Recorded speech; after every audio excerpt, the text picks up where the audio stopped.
সুন্দরবনের শেষ আদিবাসী পাড়া। হিন্দু মুসলমান আদিবাসী সবাই একসঙ্গে বাস করেন। একটা বাড়ি এবং দোকান ঘর দোকান করে পেট চালান। জমি জায়গা কিছুই নেই। কিছু কিছু মানুষ দিনে এক বেলা রান্না হয়। রোজগারের কোনো ব্যবস্থা নেই, শুধু মাছ ধরে জীবিকা চলে। ছেলে মেয়েরা খেলাধুলা করে, বাড়িতে হাঁস মুরগি ছাগল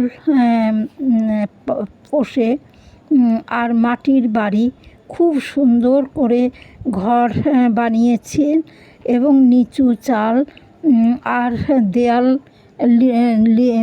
লিপে পুছে একদম পরিপাটি করে সাজানো।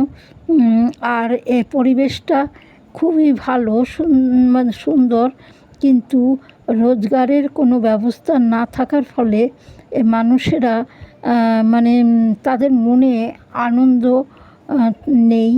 তাও একজন অচেনা মানুষ গেলে তার সঙ্গে ভালোভাবে কথা বলছেন এবং বসতে বলছেন। তাদের আতিথ্য দেখলে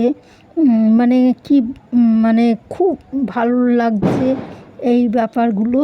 তা ওনারা কষ্টে আছেন ঠিকই, কিন্তু মানুষকে ভালোবাসেন এবং যত্ন করে তাদের সাধ্যমতো হয়তো একটু চা কিংবা একটু জল দিচ্ছেন।